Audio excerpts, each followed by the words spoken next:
Halfland, an ahistorical prehistory. Part 1. The Waters Rise. People have existed on this planet for a long time.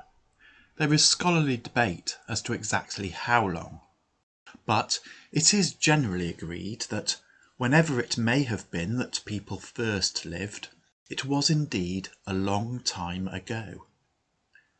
However far back it may extend, it is also the case that most of the period over which people have existed on this planet is entirely undocumented. What little we think we know about those ages is speculatively pieced together from fragmentary archaeological remains and conjecture. Over that time, the face of the earth changed. Glaciers advanced and retreated back and forth. Sea levels fell and rose. Devastation was caused by volcanic eruptions and earthquakes. It may even be that the earth was struck by comets and asteroids. The idea that in the distant past civilizations may have emerged and disappeared, leaving no trace, or traces which we are unable to decipher, is therefore not a ridiculous one. People have not changed. If civilization could arise 10,000 years ago, why not 20,000 or 30,000 years ago? A pre-industrial culture, building with wood and largely using organic materials, would leave little evidence in the archaeological record. This would be doubly the case if the homeland of that civilization has been swallowed by a rising sea, and if we do not suspect that such a civilization existed, we will not even be looking for evidence of it. The paleoanthropologists tell us that not all the people that have lived on this planet have been of the species Homo sapiens. Other hominid races have walked the face of the earth: Homo erectus, Homo neanderthalensis, and Homo floresiensis, to name a few. And, as it seems that these other races could speak and use tools and were generally very similar to us, why should they not also have developed civilizations of which we are unaware? This conjecture is supported by folklore, which tells stories about fairies, goblins, trolls, and other humanoid creatures, which are similar to us, but not of our species. The writings I set out here concern events in distant prehistorical times.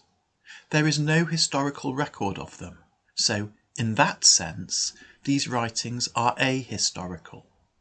In due course, archaeology may corroborate what I have to say, or it may not. Only time will tell. In the absence of evidence, we have to rely on conjecture, as I have done here. Halfland was an island, measuring approximately 560 miles from east to west, and approximately 370 miles from north to south. As I have previously observed, the face of the earth has changed significantly, and it is not clear exactly where Halfland was located, although it appears that it was somewhere in the Western Ocean. In its primordial state, the island was heavily forested.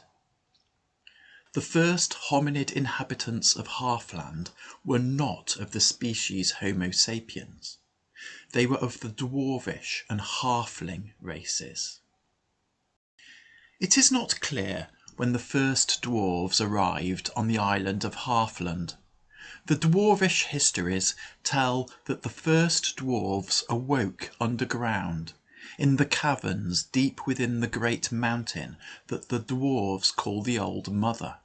However, on enquiry, I find that both biological and geological authorities consider that the spontaneous generation of dwarves from rock is unlikely, and therefore dismiss this story as a myth.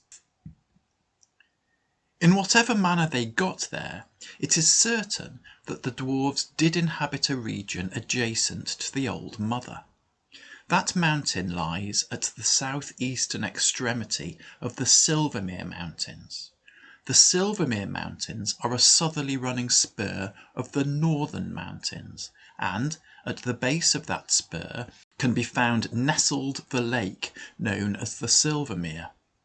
On the north and west sides of this lake rise mountain precipices, and from a very early time the dwarves had tunnelled into these cliffs, seeking metallic ores and precious stones. From the southwestern corner of the Silvermere flowed the Silver Stream. It ran southward along the foot of the Silvermere Mountains, and then plunged into a precipitous gorge which separated the body of the Silvermere Mountains from the Old Mother. The Silver Stream emerged from the gorge to flow across Halfland in a southwesterly direction, the mouth of the river being on the western coast of the island. On the southeastern shores of the Silvermere the country was hilly, and this hill country was home to the dwarves. These hills formed a band about 20 miles in breadth, running in a semicircle around the northern and eastern sides of the Old Mother. To the north and east this hill country was bounded by the Northern Mountains. To the south it was bounded by the two towering mountains that the dwarves referred to as Lord's Grave and Maid's Barrow. The hills came to an end in the gap between the Old Mother and Lord's Grave, fading into the plains of central Halfland, which stretched away to the southwest. Within the dwarvish lands, the two principal towns were Delvings, which was situated in the north, a few miles from the Silvermere, and was the principal centre for metal and gem working, and Southvale, which was a market town situated in the south of the hill country, between the three imposing peaks of the Old Mother, Maid's Barrow, and Lord's Grave. At this point it may be timely to make certain observations regarding dwarves and dispel a few myths. Dwarves are a hominid race. They are shorter than humans. An average fully grown dwarf is around 4 feet tall, but they are solidly built. Male dwarves are heavily bearded. An ancient fable has it that dwarvish women are also bearded. This is not in fact the case, and this accusation is sorely resented by dwarves in general, and lady dwarves in particular, who refer to it as the beard libel. Another myth about dwarves is that they are inventive. This is not true. In general, dwarves enjoy working with their hands, and they are painstaking in their work. Dwarvish products are therefore justly renowned for their high quality. But this quality is a result of the obsessive and perfectionist nature of dwarves, not of their innovation. Dwarves are happiest with what they know, and any innovation makes them nervous. Another story has it that dwarves live underground. This is also not the case. No one who is capable of building a comfortable house would instead prefer to live in a mine working, and dwarves are very capable builders.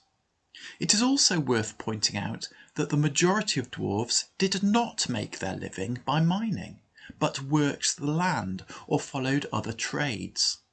However, it is true that many younger dwarves would complete an apprenticeship to learn their future trade, and then spend a year or two working in the mines, as this provided a way for them to build up capital.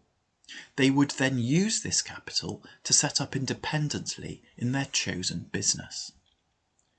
This desire for independence is characteristic of dwarves, and the dwarfish government was therefore minimal. The most powerful dwarf in Halfland was the owner of the mines around Silvermere, known as the Mine Lord. He won his power by his wealth, and he won his wealth from his mines. He did not do the mining himself. Indeed, anyone who wanted to could come and work his mines. But those who did so were expected to hand over 10% of what they mined to the Mine Lord, and the Mine Lord employed spear dwarves to make sure that they did so. The other political power in the lands of the dwarves was the Council of Guildsmen. Each trade had its guild, and the head of each guild sat on the Council of Guildsmen.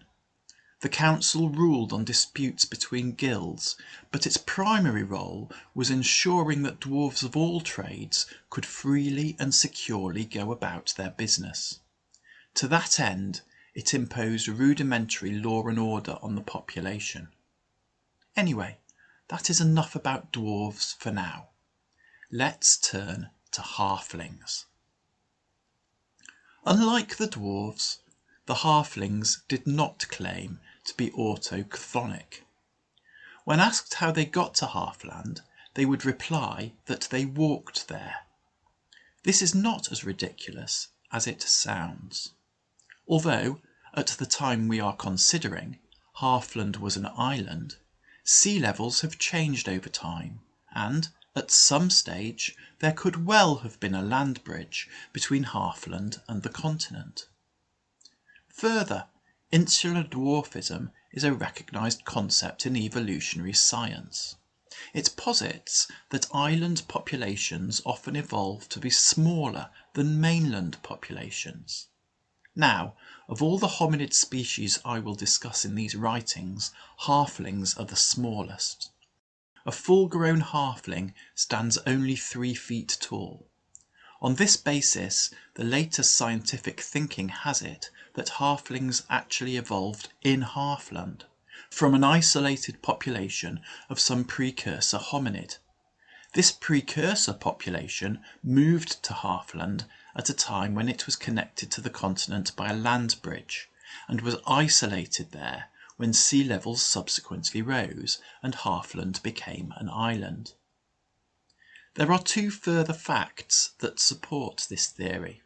Firstly, halflings are very uncomfortable when faced with any body of water larger than can fit in a bathtub. They find it difficult to cross a bridge over a river, let alone cross the ocean in a boat. The thought that a group of halflings as we know them could have crossed the sea and colonised Halfland is therefore not credible. Secondly, it appears that halflings were the first hominids to inhabit the island. Indeed, Halfland is an abbreviation of Halfling Island, and this was the universal name used for the island by all of its inhabitants, of every hominid species. So it seems very likely that the halflings, who claimed to have walked to Halfland, actually evolved there, and the dwarves, who claimed to have evolved or at least been created there, arrived from elsewhere. Other than being short, halflings are also renowned for having furry feet, not wearing shoes, and liking to eat, drink and smoke.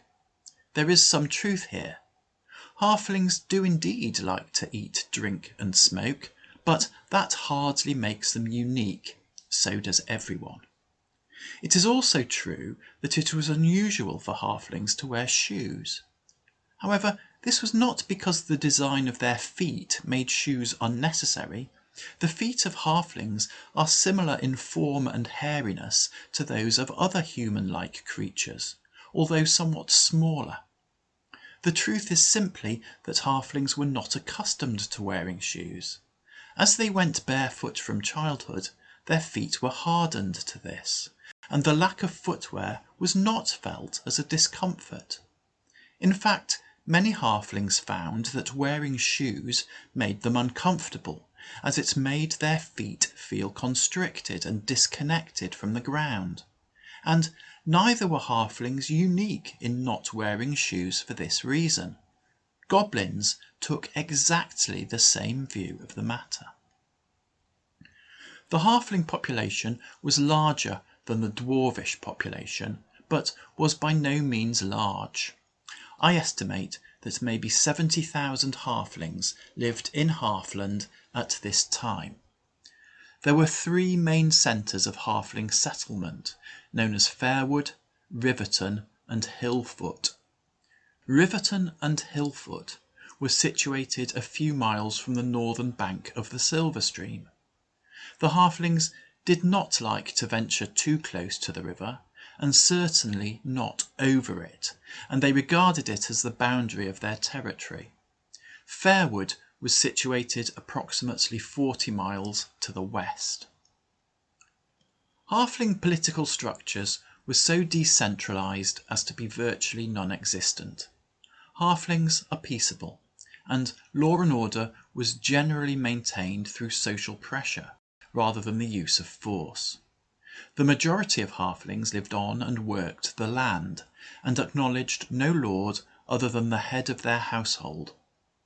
If a particular household started to throw its weight around, or otherwise behave in a manner regarded as antisocial, neighbouring households would band together and put a stop to it. But such events were rare, and dealt with on an ad hoc basis. It may seem peculiar that, having been on the island for so long, the population of halflings was so low, and that they only inhabited a relatively small region. Indeed, it seems likely that previously halflings had been more numerous and spread more widely across Halfland. To understand the reasons for this change, it is necessary to consider events on a larger scale. Although the planet was now entering a period of relative geographic and climatic stability, the preceding decades had been times of upheaval. The planet had been emerging from a glaciated period, and sea levels had been steadily rising.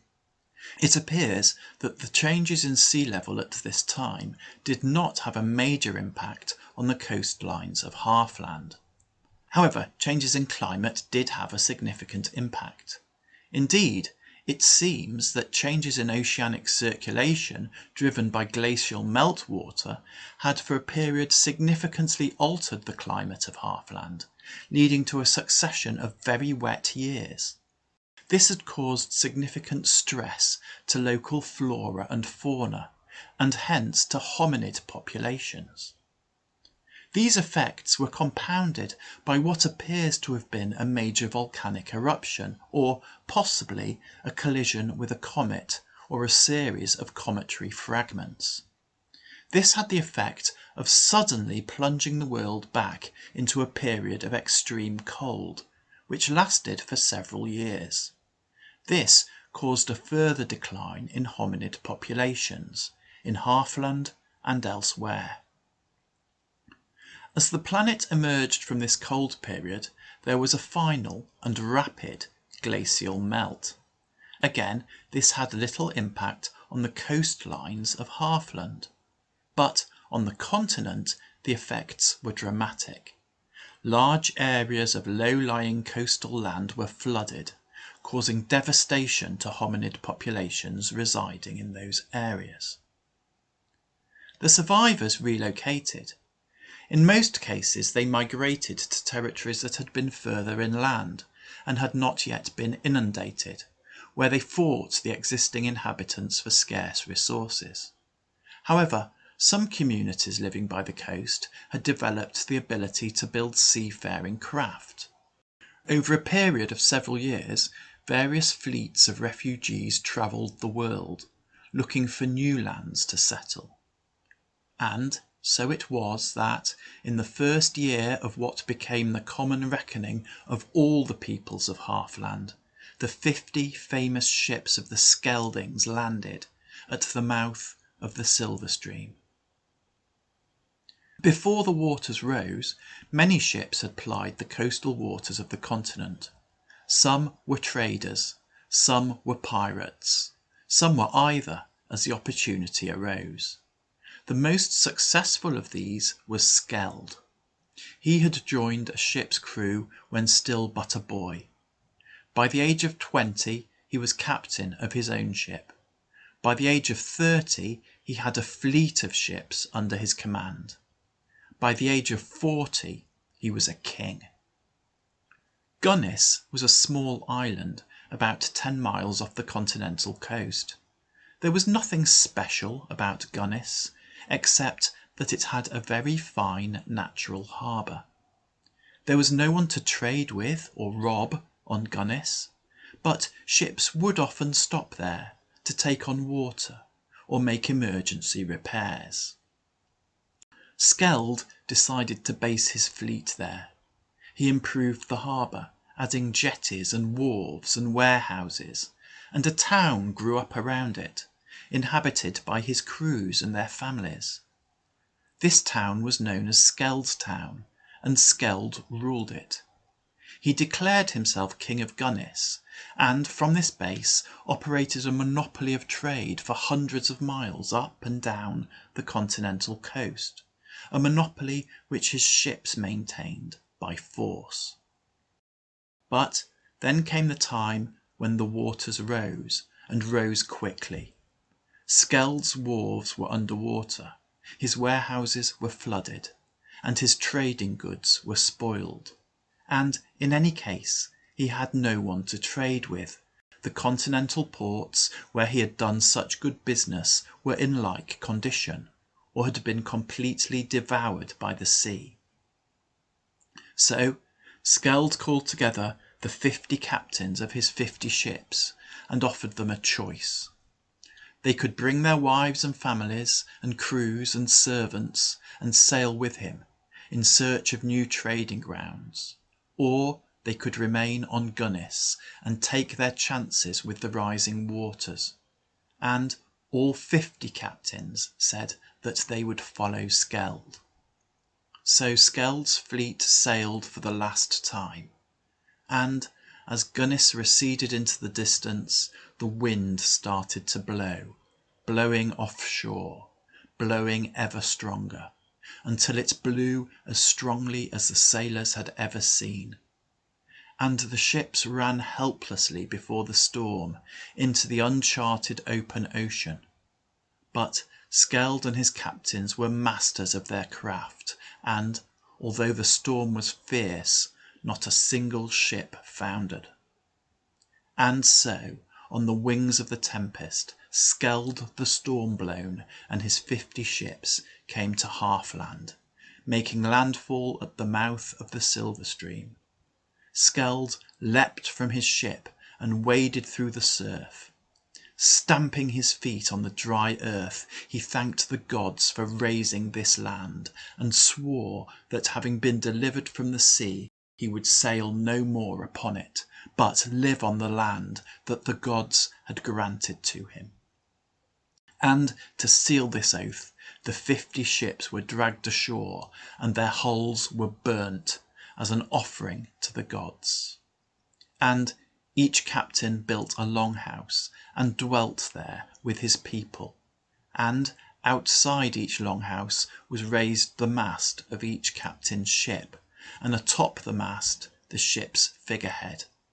But Skeld built a great hall, and he dwelt there, and he was the king of the 50 captains, king of the Skeldings.